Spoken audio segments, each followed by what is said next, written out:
Vamos al libro de Números, capítulo 26, por favor.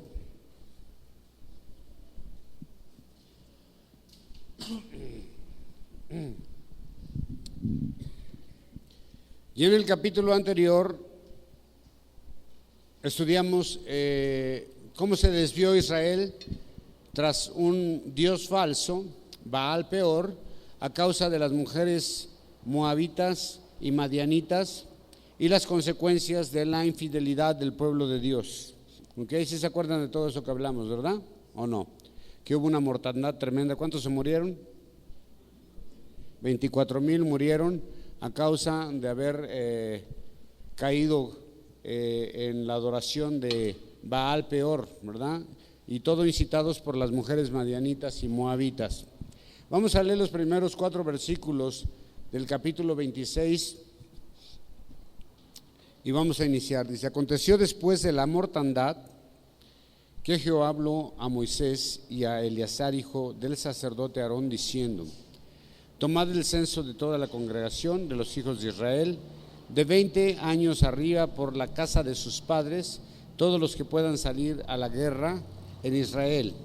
Y Moisés y el sacerdote Eleazar hablaron contra ellos en los campos de Moab. Hablaron con ellos en los campos de Moab, junto al Jordán, frente a Jericó, diciendo: contaréis el pueblo de 20 años arriba, como mandó Jehová a Moisés y a los hijos de Israel que habían salido de la tierra de Egipto. Oremos. Señor, gracias te damos por esta porción y te pedimos que nos ayudes a interpretarlo, a guardarlo en nuestro corazón, Señor, y que nos enseñes, Señor, todas las lecciones que tú tienes para nosotros a través de tu palabra, en el nombre de Jesús. Amén. En este capítulo, pues ya es después de los 24,000 muertos a causa de la infidelidad, y ahora hay una nueva orden, y es una nueva orden de censar al pueblo. ¿Se acuerdan que en los primeros capítulos hay un primer censo, verdad? ¿Sí se acuerdan o no? Hay un primer censo y este es el segundo censo, y hay una diferencia muy pequeña de la cantidad de personas que hay en el primer censo al segundo censo. Es decir, que el pueblo de Israel realmente casi no creció, y todo a causa de estas mortandades y rebeldía y muchas cosas, pero el pueblo de Israel no pasó por mucho el número de los que salieron de Egipto, después de casi 40 años. Entonces Moisés y el sacerdote Eleazar dan la orden a los jefes de las tribus para iniciar el conteo de todos los varones de 20 años para arriba. Los de 20 años para arriba, ¿por qué? Porque están a punto de entrar en la tierra prometida y comenzarán las luchas. Y todos estos contados es una nueva generación de los que nacieron en el desierto. Ya los demás ya no están.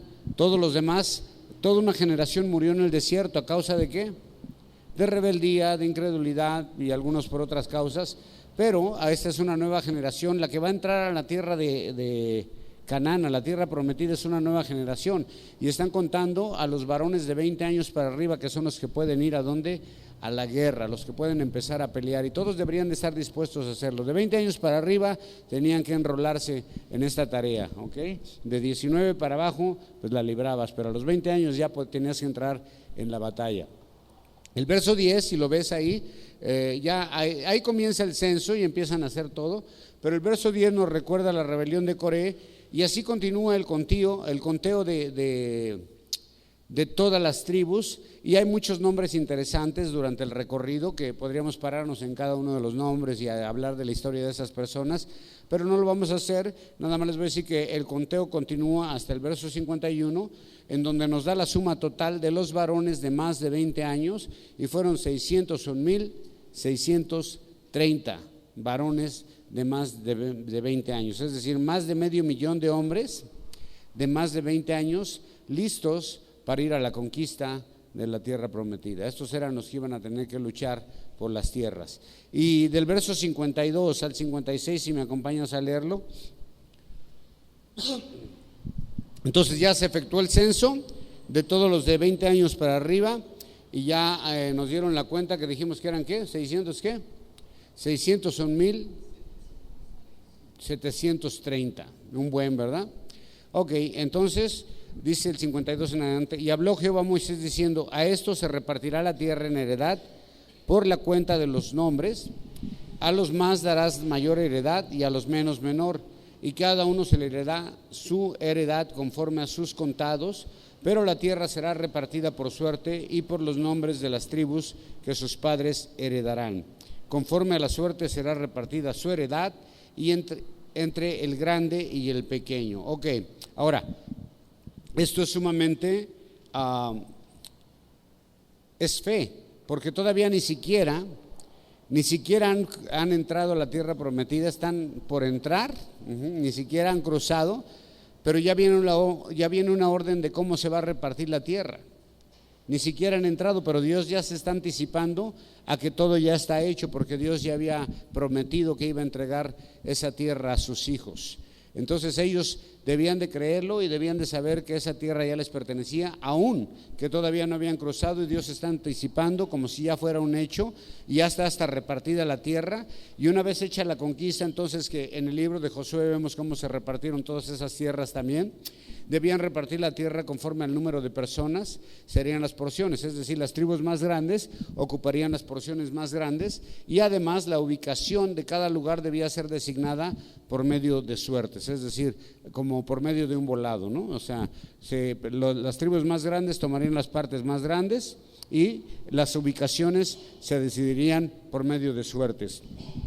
Luego del verso 27 al 50, bueno, ya acompáñenme hasta al final, hasta el 62, del 57 al 62, y aquí viene algo diferente. Los contados de los levitas por sus familias son de Gersón, la familia de los gersonitas de Coat, la familia de los coatitas de Merarí y las familias de los meraritas. Estas son familias de los levitas, la familia de los libnitas, la familia de los hebronitas, la familia de los malitas y la familia de los musitas, la familia de los coeritas, y Coat engendró a Ram. La mujer de Amram se llamó Jocabed, hija de Leví, del cual nació Leví en Egipto, del que le nació Leví en Egipto. Sí, esta dio a luz de Amram a Aarón y a Moisés y a María su hermana. Y a Aarón le nacieron Nadab, Abiú, Eleazar e Itamar, pero Nadab y Abiú murieron cuando ofrecieron fuego extraño delante de Jehová. De los levitas fueron contados 23,000, todos varones de un mes arriba, porque no fueron contados entre los hijos de Israel, por cuanto no les había de ser dada heredad entre los hijos de Israel. Entonces aquí hay un conteo diferente, un censo especial aparte. Los levitas tenían que ser contados aparte. De esos 1,731, o no sé, ya hasta se me olvidó. Bueno, los levitas tenían que ser contados aparte, y esto era la razón por que ellos no iban a recibir heredad, es decir, ellos no iban a recibir tierras como herencia, ya que ellos, su heredad era Dios, ya lo había dicho así Dios en capítulos anteriores, y el pueblo tendría la obligación de mantener a los levitas. Todo el pueblo se encargaría de mantener económicamente y de proveer todo lo necesario para los levitas. Y el 61 nos recuerda la muerte de los hijos de Aarón en el inicio del tabernáculo. ¿Se acuerdan? Cuando se abrieron los primeros servicios por ofrecer fuego extraño. La cuenta de los levitas son ¿cuántos? 23,000. O sea que había 23,000 personas dedicadas de alguna manera al servicio de Dios. De esos 600,000 y tantos, 23,000 más añadidos estaban sirviendo a Dios. Y estas 23,000 personas tenían que ser sustentadas por Dios, pero obvio a través del pueblo. Entonces te imaginas, este pueblo de más de 600,000, obviamente se contaron los varones, serían mucho más. Este pueblo tenía que sostener a 23,000 personas de la familia de los levitas. ¿Se les hace poquito o se les hace mucho? ¿Mucho? Ok, pero el pueblo tenía la obligación de darles todo lo que esas 23,000 personas necesitaran. Por eso no se les contó. porque el pueblo iba a darles a ellos de su heredad, les iba a compartir de su comida, de su siembra, de su grano, de su mosto, de todo lo que tuvieran, tenían que diezmar para los levitas. ¿Okay? Entonces, luego después viene el 63, 64 y 65. Dice: estos son los contados por Moisés y el sacerdote Eleazar, los cuales contaron los hijos de Israel en los campos de Moab, junto al Jordán, frente a Jericó. Y entre estos ninguno hubo de los contados por Moisés y el sacerdote Aarón, quienes contaron a los hijos de Israel en el desierto de Sinaí. Porque Jehová había dicho de ellos: morirán en el desierto, y no quedará varón de ellos, sino Caleb, hijo de Jefone, y Josué, hijo de Nun. ¿Okay? Toda esta es una nueva generación. El censo anterior, los que habían contado Moisés y Aarón, era una generación diferente, de la cual Dios había dicho que iban a morir en el desierto y que no iban a pasar a la tierra prometida. Y dijo que no iba a sobrevivir nadie más que ¿quién? Josué y Caleb. Ok, para entonces ya Aarón ya murió, ¿verdad que sí? Aarón ya murió, ¿se acuerdan? Lo dijimos hace poquito.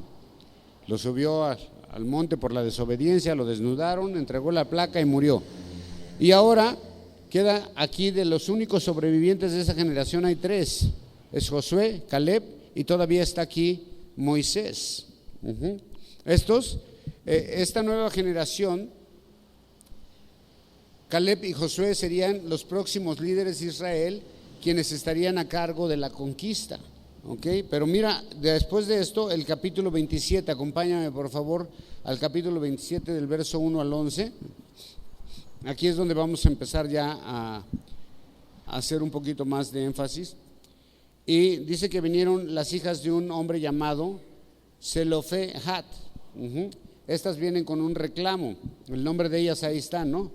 Maalá, Noá, Oglá, Milcá y Tirsa. Por si alguien está embarazado, ya sabe, puede poner embarazada, puede poner sus nombres.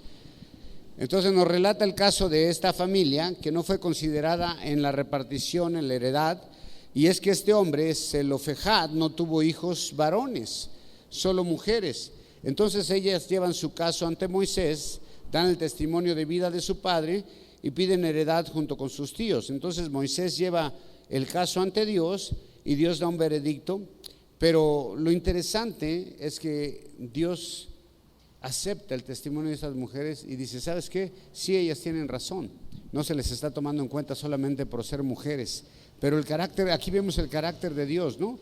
Que no quiere dejar a nadie sin bendición, no quiere hacer a un lado a las mujeres solo por ser mujeres, como muchos piensan que la Biblia es machista, ¿no? De hecho he escuchado ese comentario que a veces dicen las mujeres: es que la Biblia es machista. No, aquí vemos a Dios considerando la petición de unas mujeres y metiéndolas dentro de la heredad de la tierra prometida, por el simple hecho de ser mujeres. Y aquí se establece un nuevo orden y comienza con estas mujeres comienza un nuevo orden en la heredad. El punto es que Dios no quiere que nadie se quede sin heredad de parte de Dios. ¿Okay? Entonces, si no eran los tíos, el pariente más cercano a ellas, varón que tuviera heredad, tenía que compartir esa heredad con estas mujeres. Así es de que Dios, pues sí piensa en las mujeres, y muchas dicen: no, es que Dios no, que solo hombres. No, Dios siempre ha estado interesado en ambos, ¿no?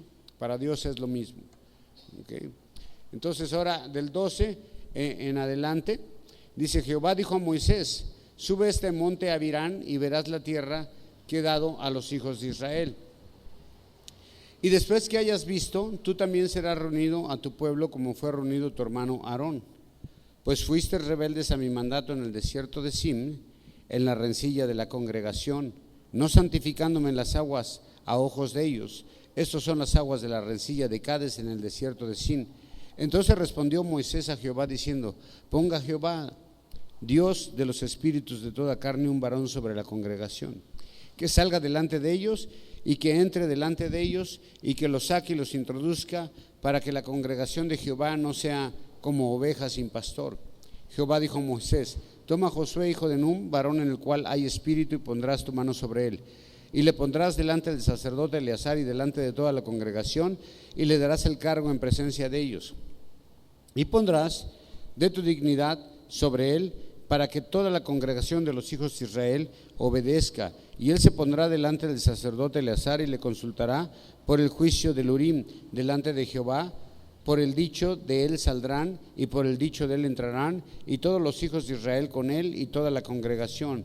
Y Moisés hizo como Jehová le había mandado, pues tomó a Josué y lo puso delante del sacerdote Eleazar y de toda la congregación, y puso sus manos sobre él y le dio el cargo como Jehová había mandado por mano de Moisés. Esto es lo más tremendo que he escuchado yo. Imagínate, ¿no? Ahora Dios le da una orden muy personal a Moisés. Sube al monte, échale un vistazo a la tierra prometida desde arriba del monte, pero el punto es, pero nada más la vas a ver, porque una vez que la veas, te mueres.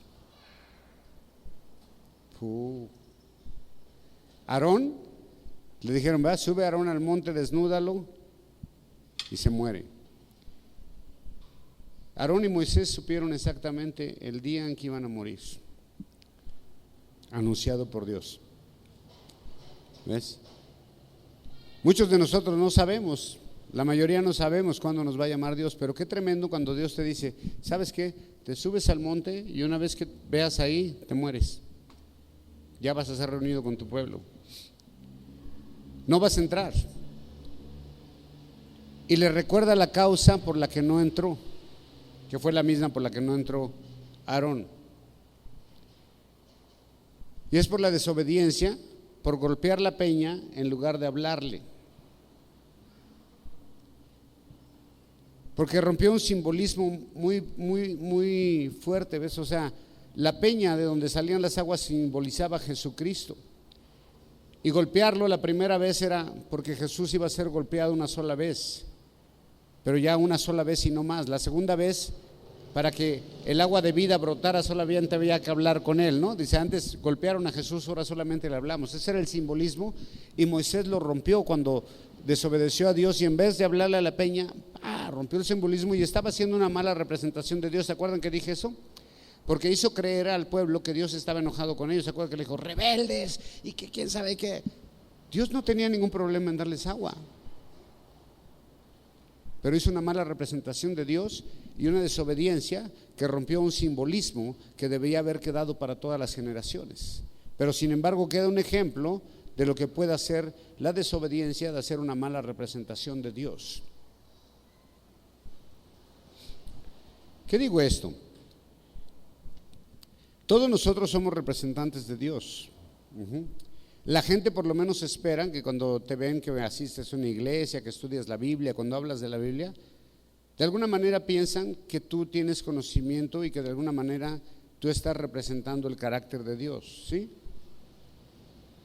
Y Moisés hizo creer al pueblo que Dios estaba enojado con ellos, ¿se acuerdan? Cuando les dijo, rebeldes, y de dónde les voy a dar agua, y luego les dijo, vean lo que voy a hacer, y en vez de hablarle a la piedra, como había dicho Dios, la golpea. ¿Ves? Hay mucha gente que sigue representando a Dios como un Dios que condena, un Dios que es condenador. ¿Ves?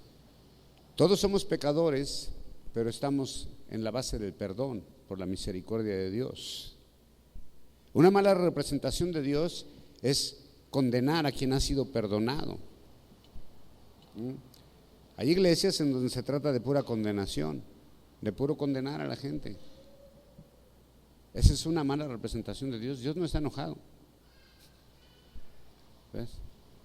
Dios nos ha perdonado a todos los que estamos dentro de una iglesia que hemos aceptado a Jesús como nuestro Señor y Salvador. Dios nos ha perdonado, no nos ha condenado.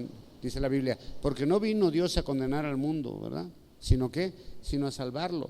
Sin embargo, en algunos lugares se insiste en representar a Dios como un Dios que te va a hacer pedazos, aún siendo cristiano. Eso no es cierto. Es un Dios que tiene misericordia de ti, ¿ves? Lo más impresionante de todo esto es la respuesta de Moisés a Dios. Moisés sabe que en el momento que él suba y vea la tierra prometida, se muere. Ya le dijo Dios que así iba a ser. Ya vio que Aarón se murió. Pero Moisés no se preocupa por su muerte, ni reniega. Imagínate, él ha estado casi 40 años al frente del pueblo, ha soportado críticas, ha soportado los momentos difíciles del pueblo donde quisieron hasta apedrearlo, rebeliones, ha estado rendido a Dios, pero Dios le dice: Muy, hasta aquí llegaste, no más. Y solo por un pequeño detalle, pero un pequeño detalle que le quitó el privilegio de seguir siendo líder. Dios trabajó en la vida de Moisés desde que nació, ¿se acuerdan? Desde que lo pusieron en la canastita, ¿verdad? En el junquillo ahí, y lo echaron por el río para que cayera en la casa del faraón, y después lo preparó ahí entre los nobles, y después lo mandó al desierto, y después lo manda a rescatar al pueblo, y ahora los lleva por el desierto, y cuando están a punto de entrar le dice: gracias por participar. Wow, después de 40 años de servicio. ¿Qué le parece? Dios trabajó en la vida de Moisés para llevarlo a este momento. Y vemos que el trabajo fue muy bueno porque Moisés no se queja. Y le dice: tú no vas a tener participación de esto. Y cuando yo lo veo, yo digo: qué mala onda. A mí sí me parece injusto de repente, ¿no? 40 años sirviendo a Dios en el desierto, trabajando, recibiendo críticas y todo, y llega el día en que Dios le dice: nada más asómate ahí para que veas lo que les voy a dar, pero tú no entras, te mueres. Uy, si yo hubiera sido Moisés, ¿qué hubieras hecho tú? La verdad, ¿qué hubieras hecho? Yo le hubiera reclamado tal vez, hubiera dicho: oye, no, pues tengo 40 años trabajando aquí, ya casi estamos por pasar, mira, estamos aquí enfrente y ahora me sales con que me vas a matar, y pues qué onda, nomás por lo de la peña, pues qué delicado. ¿No crees? Pero Moisés no dice nada, ni se queja, ni se tira al suelo, ni se pone a llorar, ni dice: ya no juego, nada. Solo tiene una petición para Dios. ¿Cuál es? Pon un hombre lleno del Espíritu para que guíe al pueblo. Qué manera de retirarse tan digna, ¿no? De dejar el ministerio y de decirle a Dios: ¿sabes qué? Lo que tú quieras, pon a alguien que tenga el Espíritu para seguir adelante. No dice por qué, no dice no es justo, solo se somete a la voluntad de Dios. Dios no está enojado con Moisés, solo que se terminó su tiempo como líder de la nación. No se tiró al suelo, no dijo: nadie lo va a hacer mejor que yo, porque siempre pensamos que nadie puede hacerlo mejor que yo, ¿o no? Y pensamos que si Dios te quita de donde tú estás, nadie lo va a poder hacer mejor que tú. Ese es el pensamiento de todos, de verdad. Y no solamente en el ambiente religioso, sino en cualquier ambiente.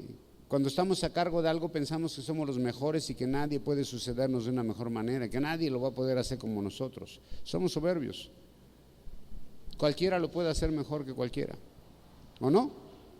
¿Alguien es indispensable en este mundo? Pues aquí vemos que no. A Dios no le preocupaba si Moisés seguía o no seguía. Dijo: hasta aquí llegaste, gracias por participar, que te vaya bonito, nos vemos en el cielo, pero tú ya no sigues. Wow. Ese es el peor día en la vida de un líder, ¿no? Asomarse y ver, contemplar toda la tierra prometida y ya, hasta ahí llegaste, no vas a pisar ahí. Moisés tenía que pagar el error de haber roto el simbolismo preparado por Dios. Moisés debía de pagar, pero ahora no le preocupaba su futuro. No le preocupaba lo que pasara con él, le preocupaba el pueblo de Dios, la vida de los demás. Y obvio, ellos irían bajo protección de Dios. Por lo general, ¿qué hacemos cuando nos destituyen de algún lugar? ¿Queremos lo mejor para los que siguen? O decimos: nah, pues ahora que se frieguen y pues, bueno, ya no hago nada. Así somos. Pero se las voy a hacer, ¿verdad? En lugar de decir: voy a ayudar a que sigan adelante, ¿verdad? Nos quejamos y ponemos tropiezo y queremos hacer daño. Pero Moisés no, en la mente de Moisés había una preocupación. ¿Quién iba a ser el que tomara el lugar? Porque sabía que no era fácil estar frente a un pueblo difícil. Y Dios le dice, toma a Josué. Que supongo que Moisés se imaginaba que él iba a hacer. Toma a Josué. Y aquí la decisión de Dios, y ahora Moisés y el sacerdote, como testigo fiel, debían transferir el liderazgo. Y no solo eso, sino delante de toda la congregación debía presentarse el nuevo liderazgo autorizado y designado por Dios. ¿Para qué? Para que todos respetaran el liderazgo de Josué. Cuando hay una transición tiene que ser de esa manera, ¿ves? Se tiene que presentar al nuevo liderazgo delante de todos para que ellos, ¿verdad? Y le dice Dios que pondrás tu dignidad en Él, es decir, pondrás toda tu confianza en Él y lo presentarás a la nación como el nuevo líder que toma tu lugar, que es digno, porque por lo general cuando tenemos que dejar un puesto o hay una transición, un cambio, siempre lo que decimos es, bueno, no es tan bueno como yo, pero a ver cómo les va. Pero no es uno el que hace el trabajo, es Dios. Y Dios puede usar a cualquiera y capacitar a cualquier persona. Así es de que debería de presentar el nuevo liderazgo, y se me hace esto una condición muy humilde de parte de Moisés y un corazón dispuesto a servir a Dios, porque imagínate, te están anunciando que ese día te mueres, que vas a ver la tierra, que te mueres, que te olvidas de todo y que aparte alguien va a tomar tu lugar, y que la gloria que esperaban al cruzar la tierra prometida ni siquiera la vas a ver. La promesa por la cual luchó 40 años, ni siquiera la va a ver. ¿Sabes que hay cosas que tú no vas a ver? Cosas por las que has luchado toda tu vida, ni siquiera las vas a ver cumplidas en ti. Y va a haber alguien más que cumpla el propósito de Dios. Así es. Lo único que tenemos que hacer es nuestra parte, hasta donde Dios nos permita hacerlo. Y cuando Dios te diga, ya no te aferres.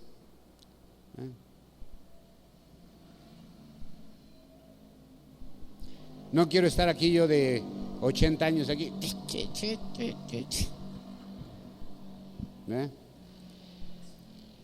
Moisés tenía 120. Las cosas tienen que ir cambiando también. No solamente en la vida espiritual, en todos lados. ¿Ves?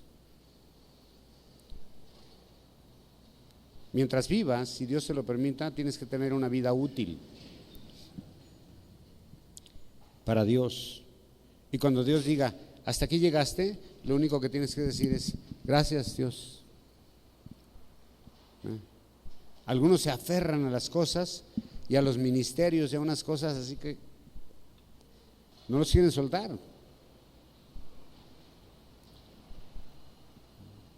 Y no quiero hablar mal de nadie, pero yo viví un caso muy parecido.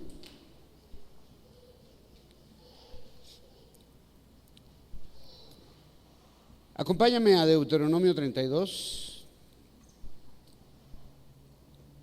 donde vamos a ver este episodio, la muerte de Moisés, porque si tú sigues leyendo aquí en Números, sigue hablando Dios a Moisés, ¿verdad? Dice, y habló Dios a Moisés y dijo esto y esto y esto, pero cronológicamente no está acomodado, ¿ves? O sea, porque supuestamente ahí sigue vivo Moisés todavía hasta los últimos capítulos todavía.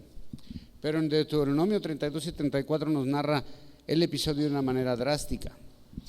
Mira el versículo 48 al 52 del capítulo 32.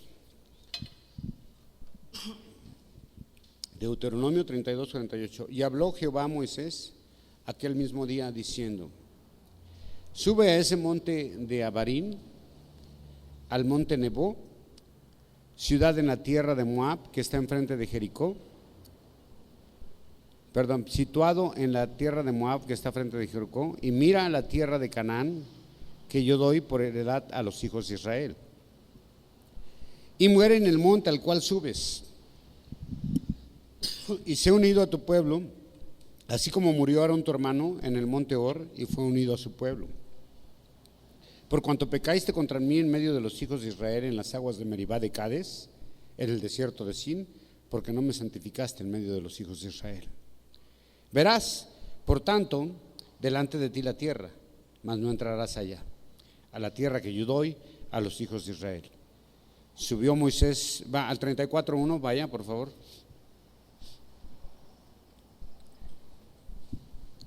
Imagínate a Moisés, ¿no? Después de esa orden, súbete al monte a ver la tierra. Híjole, yo me hubiera tardado 15 días en subir, o 20, o no sé, una semana, un año, no sé, pero él tenía que hacerlo inmediato. Súbete a morirte. Y ahí está, dice, subió Moisés de los campos de Moab al monte Nebo, a la cumbre del Pisga, que está enfrente de Jericó, y le mostró Jehová toda la tierra de Galaad hasta Dan, todo Neftalí, y la tierra de Efraín y de Manasés, y toda la tierra de Judá hasta el mar occidental, el Negev y la llanura, la vega de Jericó, ciudad de las palmeras, hasta Zoar. Y le dijo Jehová, esta es la tierra que juré a Abraham, a Isaac, a Jacob, diciendo, a tu descendencia le daré, y te he permitido verla con tus ojos, mas no pasarás allá. Le muestra la tierra como si ya fuera territorio de Israel, ¿ves?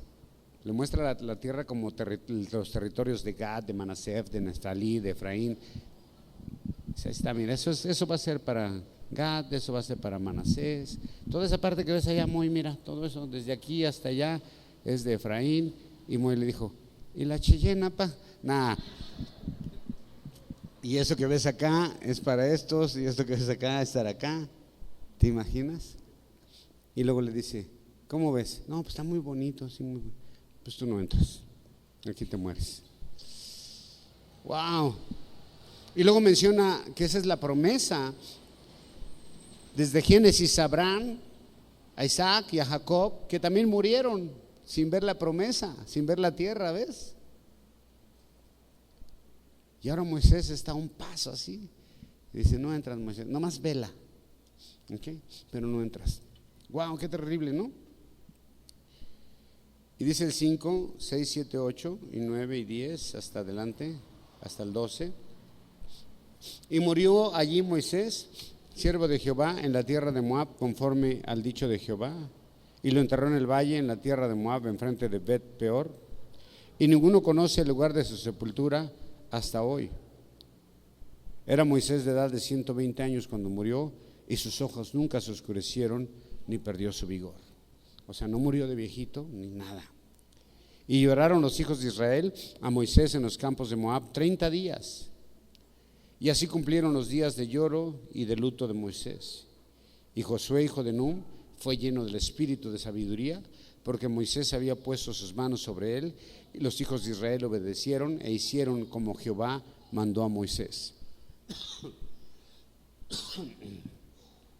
Y nunca más se levantó profeta en Israel como Moisés, a quien haya conocido a Jehová cara a cara. Nadie como él, todas las señales y prodigios que Jehová le envió a hacer en la tierra de Egipto, a Faraón y todos los siervos y toda su tierra, y el gran poder y los hechos grandiosos y terribles que Moisés hizo a la vista de todo Israel. Wow. Está tremendo, ¿no? Sube Moisés y ahí muere. Y ahí queda, y nadie sabe dónde quedó. Y el escritor comienza a magnificar de alguna manera las características de Moisés y todo lo que Dios hizo a través de él. Y como un hombre que fue usado en manera tan grande, lo único que tiene al final de su vida es lloro y luto por 30 días. Pero no recibió ningún homenaje, ni le hicieron un monumento, ni el día de Moisés, nada de eso, ¿ves? Murió de la manera más sencilla y ni siquiera supieron en dónde quedó sepultado. El pueblo lloró 30 días y parece ser que era una costumbre del pueblo de Israel llorar por tanto tiempo, algo muy cultural, para expresar el dolor que sentían por su líder, que alguna vez quisieron apedrear, pero ahora le lloran por 30 días. Es impresionante, pero nadie sabe dónde quedó Moisés. El gran líder de Dios, el gran libertador, del que nadie hizo lo que él hizo, como dice aquí, ninguno hizo las señales que él hizo, ni nadie usó Dios con ese poder tan grande para sacar a la nación y darles la tierra prometida. Y mira la manera en que muere, ¿no?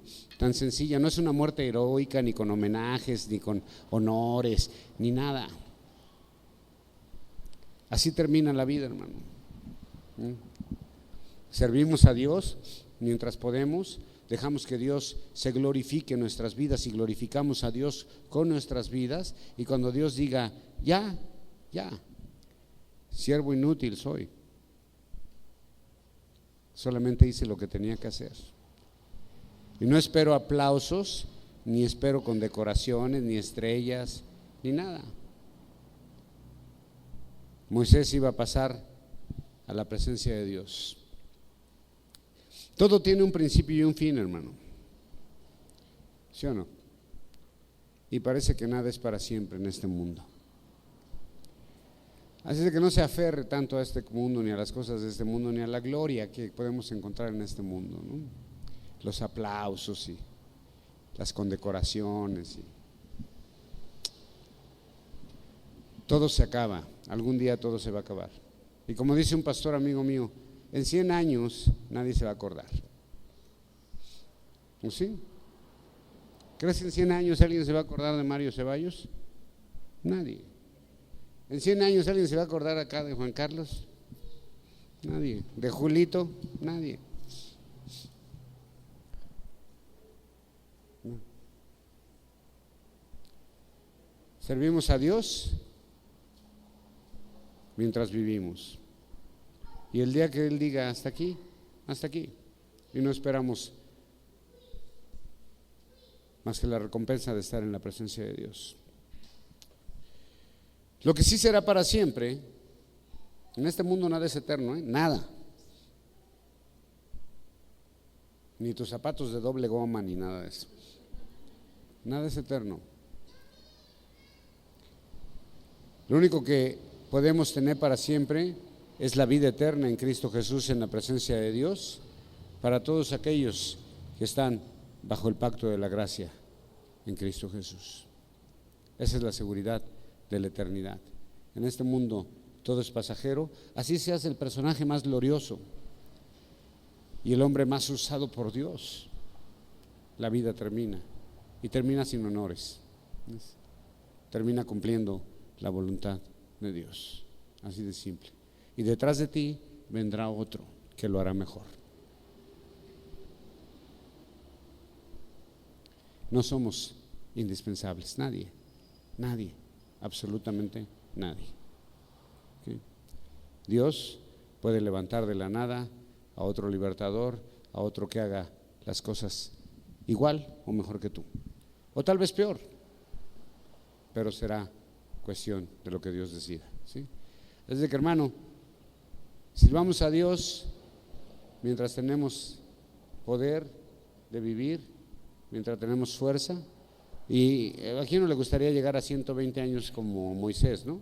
Sin que se oscurezcan sus ojos y sin perder el vigor. Qué emocionante sería, qué bonito, pero lamentablemente nos damos cuenta que cada día que pasa más dolores tenemos, ¿no?